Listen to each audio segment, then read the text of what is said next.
নমস্কার। যুক্তি তর্ক সঙ্গে অর্কই আপনাদের স্বাগত। আপনাদের সঙ্গে আমি অর্কপ্রভ সরকার।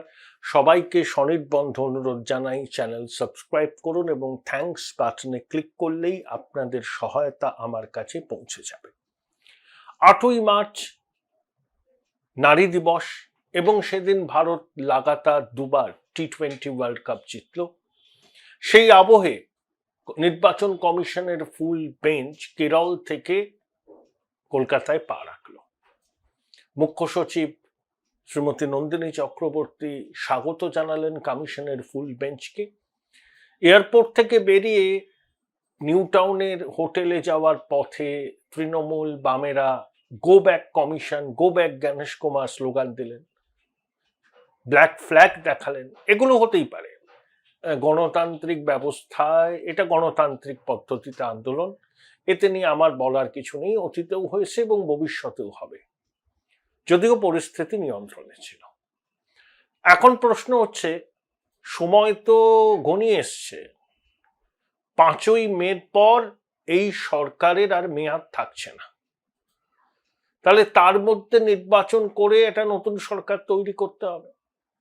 বর্তমান পরিস্থিতিতে সেটা কি আদৌ সম্ভব? এটাই আমার আজকের প্রতিবেদনের মূল বিষয়। দেখুন, বিজেপির প্রতিনিধি দল কমিশনের সঙ্গে দেখা করেছে 9ই মার্চ। 16 দফা দাবি ছিল তাদের।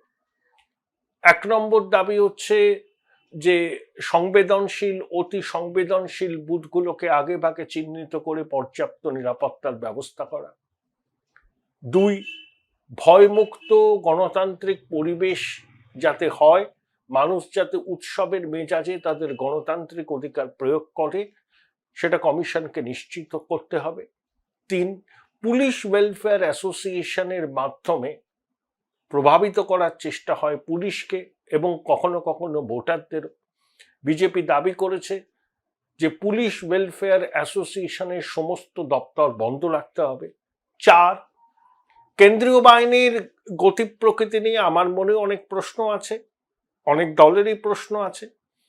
ভারী বুটের আওয়াজ যেখানে শোনানোর প্রয়োজন সেখানে তারা শোনান না এবং ভোটের আগে থেকেই তাদেরকে নানাভাবে ম্যানেজ করার চেষ্টা করে শাসক দলের কর্মীরা। এই অভিযোগগুলো আমরা শুনেছি। এই বিষয়টা নিয়ে বিজেপি বলেছে এবং সবাই এটা নিয়ে সরব হবে, সব বিরোধী দল। তা কমিশন 240 কোম্পানি এসেছে, আরো 240 কোম্পানি আসবে, 480 কোম্পানি। তাদের ডিপ্লয়মেন্ট যেন প্রপার হয়। পুরোপুরি যদি রাজ্য প্রশাসনের উপর কমিশন নির্ভর করে তাহলে ভুল করবে। কমিশন বলেছে তারা ট্র্যাকার লাগাবে, কেন্দ্রীয় বাহিনীর মুভমেন্ট যে গাড়িতে হবে সেখানে ট্র্যাকার লাগানো হবে। কিন্তু আমরা ওই বললাম না আচারে বিশ্বাস নেই। আমাদের অতীত অভিজ্ঞতা বিগত 2-3টে নির্বাচনে কেন্দ্রীয় বাহিনী নিয়ে একদম ভালো নয়। তবে 2011 সালের নির্বাচনে কেন্দ্রীয় বাহিনীর ভূমিকা কিন্তু খুব তাৎপর্যপূর্ণ ছিল, খুব নিরপেক্ষ ভূমিকা তারা পালন করেছিলেন। আমরা সেই রকম ভূমিকায় কেন্দ্রীয় বাহিনীকে দেখতে চাই এবং বুথের ভিতর বুথের বাইরে সিসিটিভি লাগানো হবে ইত্যাদি ইত্যাদি। কিন্তু এসব তো হলো, প্রশ্ন হচ্ছে নির্বাচন কি আদৌ হবে? সুপ্রিম কোর্টের উপর নির্ভর করছে। গণেশ কুমার স্পষ্ট বলে দিয়েছেন তিরুঅনন্তপুরমে দাঁড়িয়ে, কমিশনের বিধি এবং সুপ্রিম কোর্টের নির্দেশ মেনে যা হওয়ার হবে। দেখুন, 60 লক্ষ লজিক্যাল ডিসক্রিপেন্সির বিষয়টা ঝুলে রয়েছে। এই বিষয়টার নিষ্পত্তি না হলে কিভাবে নির্বাচন সম্ভব? ধরুন ইআরও এই আরোরা তারা নিষ্পত্তি করতে না কে ভোটার কে ভোটার নয়। কেউ হয়তো ভোটার তালিকা থেকে তার নাম বাদ গেল, তার কাছে তখন কিন্তু আবেদন করার সুযোগ থাকতো। কিন্তু এখানে জুডিশিয়াল সার্ভিসের আধিকারিকরা এই লজিক্যাল ডিসক্রিপেন্সির বিষয়টা দেখছেন। তাদের সিদ্ধান্ত হওয়ার পর কেউ কি আবেদন করতে পারবেন? ধরুন কেউ বাদ গেলেন, তার নাম বাদ গেল, তিনি কি জুডিশিয়াল সার্ভিসের আধিকারিকদের সিদ্ধান্ত গ্রহণের পর তার নাম বাদ গেল, তিনি কি আবেদন করতে পারবেন সুপ্রিম কোর্টকে? এই বিষয়ে স্পষ্ট মত দিতে হবে। অনেক ধোঁয়াশা আছে, অনেক ধোঁয়াশা। এখন সাপ্লিমেন্টারি তালিকা কিভাবে প্রকাশ করা হবে? ধাপে ধাপে প্রকাশ করা হবে। সুপ্রিম কোর্ট জুডিশিয়াল সার্ভিসের আধিকারিকদের এই লজিক্যাল ডিসক্রিপেন্সির বিষয়গুলো নিষ্পত্তির ভার দিয়েছে। অভূতপূর্ব পরিস্থিতিতে অভূতপূর্ব সিদ্ধান্ত, এটা সর্বোচ্চ আদালত বলেছে। কিন্তু সর্বোচ্চ আদালত কোনো সময়সীমা বেঁধে দেয়নি যে ওই তারিখের মধ্যে লজিক্যাল ডিসক্রিপেন্সির বিষয়গুলো সমাধান করতে হবে, বেঁধে দেয়নি। এখনো যে কাজের গতি প্রকৃতি, আপনার বড়জোর 10% একটু বেশি নিষ্পত্তি হয়েছে। এই পুরো নিষ্পত্তি হতে গেলে কম করে 35 থেকে 40 দিন লাগবে, তাহলে তো নির্বাচন সম্ভব নয়। আবার ধরুন শুধু ভোটাধিকার নয়, যে কোনো নাগরিক মনে করতে পারেন যে তিনি নির্বাচনে প্রার্থী হবেন নির্দল হিসাবে, তার তো ভোটাধিকার থাকা দরকার। তার যদি ভোটাধিকারই না থাকে তিনি প্রার্থী হবেন কি করে? অন্তত তার নিষ্পত্তিটা তো হতে হবে তিনি ভোটার কি ভোটার নয়। যতক্ষণ না এটা নিষ্পত্তি হচ্ছে, আমার ধারণা নির্বাচন করা সম্ভব নয়। 4 রাজ্যের নির্বাচনের দিনক্ষণ ঘোষণা হয়ে যাবে 16-17 মার্চ, কিন্তু পশ্চিমবঙ্গের নির্বাচনের দিনক্ষণ ঘোষণা হবে না। বলটা পুরো সুপ্রিম কোর্টে। সুপ্রিম কোর্টের নির্দেশে এই জুডিশিয়াল সার্ভিসের আধিকারিকরা যুক্ত হয়েছেন লজিক্যাল ডিসক্রিপেন্সি নিষ্পত্তি করার জন্য। কমিশনও সুপ্রিম কোর্টের মতামত জানতে চাইছে, এবং সুপ্রিম কোর্ট যে ফয়সলা নেবে সেটা সবাইকে মানতে হবে, এর বাইরে তো আর কিছু নেই। তাই এক একটা করে দিন এগিয়ে যাচ্ছে। পশ্চিমবঙ্গে ঠিক সময় বিধানসভা নির্বাচন হবে কিনা তা নিয়ে যে সংশয়ের মেঘ জমেছিল, সেই মেঘ তো কাটছেই না, বরঞ্চ সংশয়ের মেঘ আরো ঘনীভূত হচ্ছে। সুপ্রিম কোর্টের সিদ্ধান্তের উপর নির্ভর করবে পশ্চিমবঙ্গের ভোটের ভাগ্য। যদিও সুপ্রিম কোর্ট কিন্তু কমিশনকে কখনো নির্দেশ দিতে পারে না যে অমুক সময় আপনাকে ভোটটা করতে হবে। এটা সাংবিধানিক প্রতিষ্ঠান, সে যখন দেখবে যে ভোটের উপযুক্ত পরিস্থিতি আছে তখন নির্বাচন করবে।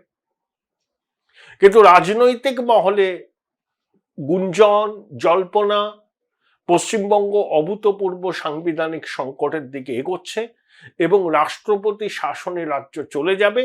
তারপর একটা সময় ভোট হবে, হয় পুজোর একটু আগে বা দীপাবলি ভাইফোঁটার পরে, মানে নভেম্বরের প্রথম বা দ্বিতীয় সপ্তাহে বা পুজোর আগে। দেখুন পুজোর আগে খুব বর্ষা থাকে রাজ্যে, আনুষ্ঠানিকভাবে বর্ষার বিদায় হয় 7ই অক্টোবর, কিন্তু বর্ষা চলে আপনার অক্টোবর মাসের একদম শেষ সপ্তাহ পর্যন্ত। এখন খামখেয়ালি প্রকৃতি, এখন তো সবকিছু আর সে আগের মতো নিয়ম মেনে হয় না।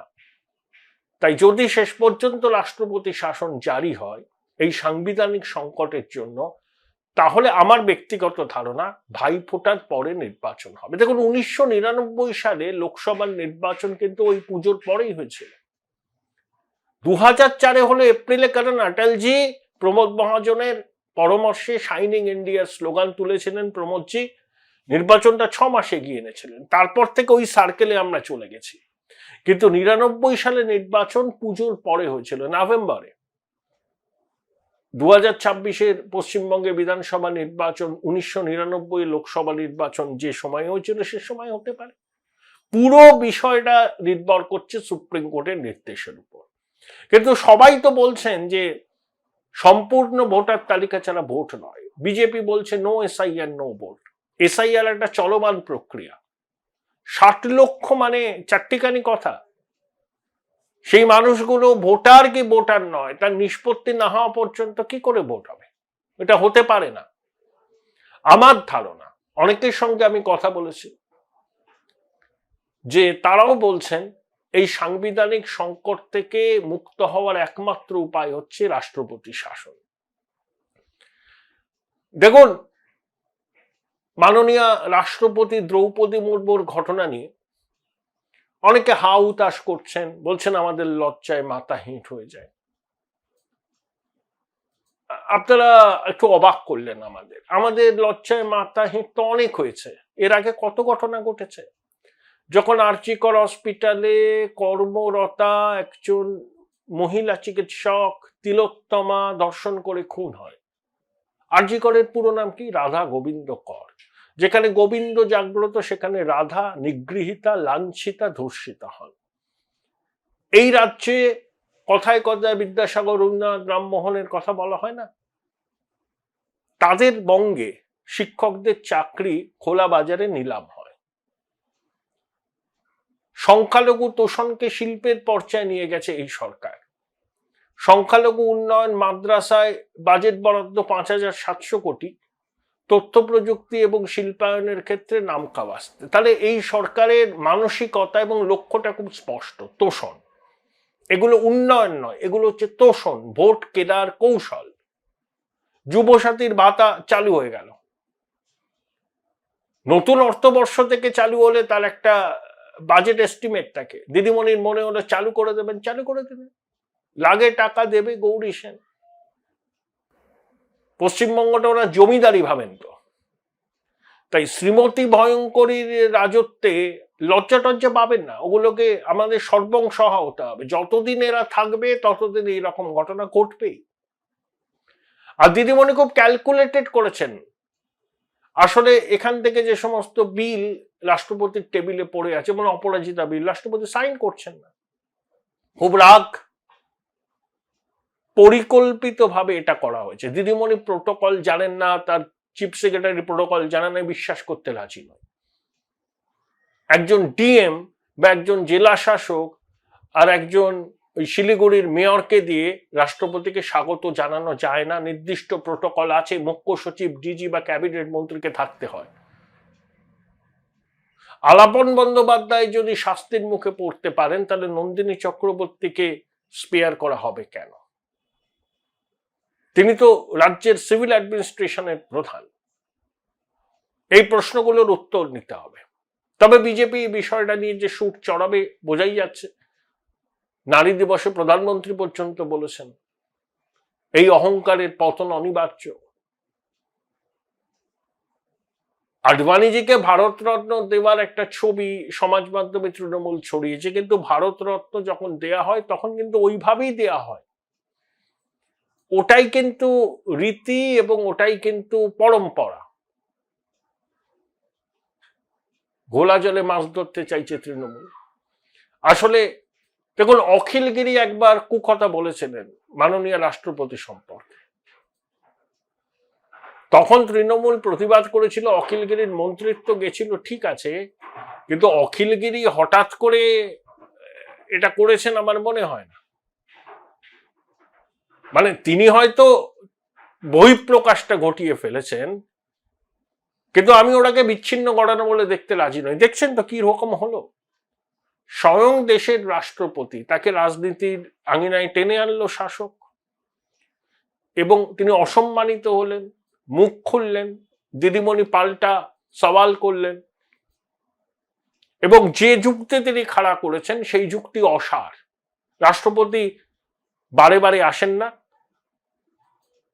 আর একটা বেসরকারি সংস্থার আয়োজনে হলেও দেশের রাষ্ট্রপতি যখন কোথাও আসবেন তখন অ্যাডমিনিস্ট্রেশনের দায়িত্ব থাকে তার অনুষ্ঠানকে সর্বান্তকরণে সুন্দর করার জন্য।